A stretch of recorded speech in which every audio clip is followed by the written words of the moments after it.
Halo Halo people, people, kembali lagi bersama saya Kenia. Saat ini kita ada di episode edisi Ngopi Sore bareng dokter. Kali ini saya bersama dengan Dr. Jonathan Prayogi Suyono, spesialis kedokteran fisik dan rehabilitasi yang saat ini aktif di Active Life National Hospital Surabaya. Ya, halo, saya Dr. Jonathan Prayogi Suyono, spesialis kedokteran fisik dan rehabilitasi di Active Life National Hospital.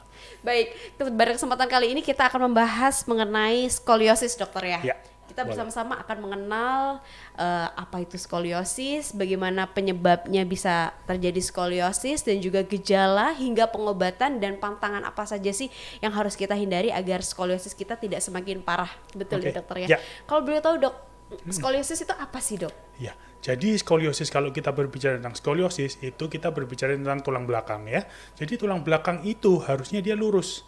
Nah, suatu keadaan biasanya dia menjadi abnormal, dia itu melengkung ke samping, itu yang disebut dengan skoliosis. Jadi kurvatura di tulang belakang itu yang harusnya lurus, dia melengkung ke samping, itu yang disebut dengan skoliosis itu tadi. Oke, biasanya orang seperti saya awam itu mengenalnya skoliosis itu yang tulang bengkok gitu Betul, ya, belok betul. atau bengkok. Betul, tulang Gitu ya, bengkok dok, ke ya? samping. Oke, Ya. kalau boleh tahu dok, penyebabnya itu apa sih dok? Ya, kalau penyebab dari skoliosis itu sendiri sebenarnya ada banyak ya. Oke. Utamanya itu genetik. Secara genetik atau yang bisa disebut juga idiopatik. Jadi idiopatik itu belum diketahui secara jelas sebenarnya. Nah, jadi bisa diturunkan juga. Nah, lalu selain yang idiopatik itu pun nanti akan dibagi lagi berdasarkan usia. Jadi usia dari masih anak-anak atau juvenile, lalu yang sudah remaja, adolescence ataupun dewasa. Nah, nanti ada yang pada usia tua juga yang disebut juga dengan skoliosis de novo.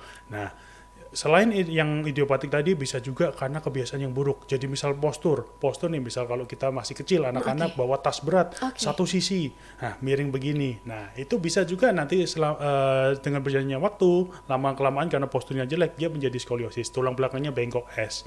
Ya bisa juga karena memang ada kelainan neuromuskuler itu jadi karena penyakit lain yang menyebabkan akhirnya patologi ke tulang belakangnya jadi bengkok, itu juga bisa. Dan yang terakhir mungkin ada misal ada riwayat kecelakaan. Nah, kecelakaan yang mengenai ke tulang belakang, yang akhirnya tulang belakangnya menjadi bengkok, menjadi skoliosis, itu juga bisa. Oke, baik. Berarti memang sangat banyak sekali dok ya Betul. jenis dan juga penyebab dari skoliosis itu sendiri. Dokter kalau boleh tahu nih dok, gejala apa sih dok yang biasanya kita rasakan bahwa kita ini sedang menderita skoliosis? Ya, jadi kalau dari gejala-gejala skoliosis itu sendiri ya, kalau dari gejala itu sebenarnya ada banyak. Yang utama sebenarnya itu dari kelihatannya. Jadi kita melihat, misal contohnya, loh bahunya ini kok tinggi sebelah ya, kok lebih tinggi sebelah, kok kepalanya ini kayaknya lebih mencong ke satu sisi begitu ya. Terus kita lihat kalau misal di tulang belakangnya itu, tulang belikatnya itu yang harusnya lurus begini, kok jadi mencong ya, satu lebih tinggi. Dari pinggul juga, kok pinggulnya kayaknya agak miring ya, satu sisi lebih tinggi. Nah itu bisa jadi jangan-jangan ada skoliosis. Nah, jadi bisa jadi dia miring begitu. Itu yang bisa kita lihat. Kalau gejala yang dirasakan dari penderita skoliosis itu bisa banyak. Sebenarnya utamanya itu biasanya nyeri. Nah, kenapa kok bisa timbul nyeri pada saat skoliosis? Nah, itu kan karena posisi tulang belakang yang harusnya lurus begini, jadi kiri kanan ototnya itu kan seimbang, ya. Begitu dengan adanya skoliosis miring satu sisi, otomatis pasti akan ada nyeri karena dia tidak seimbang, kekuatan otot yang kiri dengan otot yang kanan itu tidak seimbang. Jadi utamanya nyeri. Nyerinya bisa di mana? Bisa mulai dari di bahu, di punggung atas, bahkan bisa sampai yang di punggung bawah itu bisa juga nyeri. Ya, lalu juga memang kalau kondisi-kondisi tertentu yang memang skoliosisnya agak parah ya, itu bisa juga misal muncul kok tiba-tiba kok rasanya kok ada kayak benjolan ya yang di punggung atas kanan, misalnya contoh seperti itu ya. Itu sebenarnya bukan benjolan, itu sebenarnya tulang. Jadi skoliosis tadi yang bentuk huruf tulang belakangnya itu berbentuk huruf S, ya itu bisa juga ada terjadi rotasi, jadi tulangnya itu mutar. Nah, mutarnya itu membentuk seperti ada kayak massa begitu, yang di belakang situ. Nah, itu bisa juga. Dan juga bisa juga gejalanya misal, karena skoliosisnya parah, kok berdiri susah ya, duduk ke berdiri susah.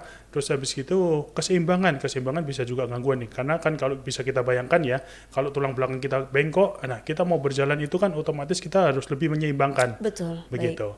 Dan juga yang gejala-gejala terakhir, kalau memang sudah parah sekali skoliosisnya, karena kan di rongga dada, di rongga perut itu kan semua ada organ, ya. Itu kalau memang rotasinya sudah parah dan derajat skoliosisnya parah, itu bisa mempengaruhi. Karena otomatis rongga yang paru-paru kita untuk mengembang itu kan jadi berkurang. Nah, jadi bisa gampang sesak, kok bisa gampang rasanya perut itu penuh. Nah, itu bisa juga gejalanya dari skoliosis kalau memang berat ya. Oke, baik dok. Berarti sesederhana kita merasakan gejala nyeri di punggung ya atau bahu ini dok ya, itu bisa jadi menjadi gejala dari skoliosis ya dok ya? Betul.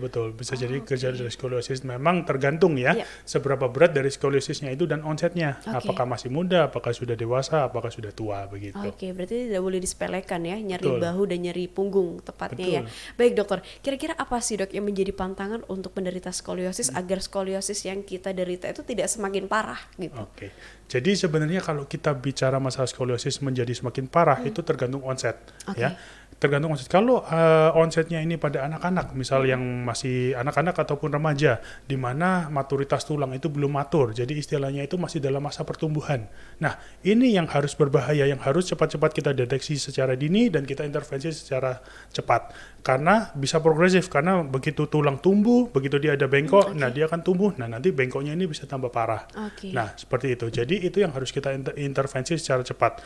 Nah, kalau memang sudah dewasa itu sebenarnya kita bukan mencegah progresivitas ya, tapi kita menangani gejala sebenarnya. Gejalanya apa? Yang utamanya biasanya yang seperti tadi ditimbulkan nyeri.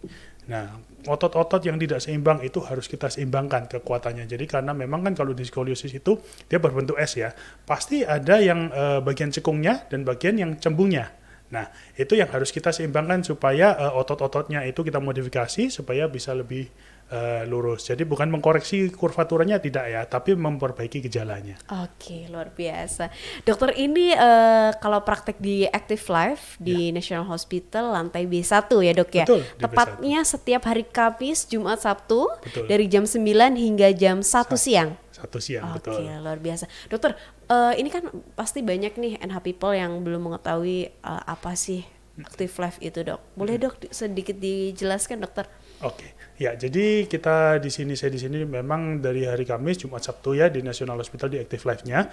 Jadi memang di situ namanya Active Life Spinal Care. Jadi kita akan menangani semua yang berkaitan dengan spinal, semua yang berkaitan dengan tulang belakang ya. Jadi kita mulai contoh yang sedang kita bahas ini, skoliosis, misalnya ada yang saraf kejepit, HNP, bisa juga yang pada cervical root syndrome, nyeri pada leher. Jadi semua penyakit itu yang berhubungan dengan spinal itu bisa kita bantu atasi di sini di Active Life ini ya. Oke, luar biasa. Active Life ya dok ya. Ini ada di lantai B1 di National Hospital Surabaya. Untuk NH people yang ingin tahu lebih lanjut bahkan ingin konsultasi dengan Dr. Jonathan, langsung saja jadwalkan di lantai B1 di National Hospital Surabaya dokter ya. Baik dokter, mungkin ada pesan-pesan yang mau disampaikan untuk NH people yang saat ini mungkin sedang mengalami gejala atau sedang menderita skoliosis dokter? Ya. Jadi memang kalau untuk penderita skoliosis itu sebenarnya jangan diabaikan ya. Jadi sedini mungkin kita bisa deteksi itu lebih cepat kita perbaiki gejalanya. Kalau masih anak-anak itu lebih cepat kita cegah progresivitasnya, itu akan outcome-nya nanti karena kita berpikir untuk jangka panjang ya.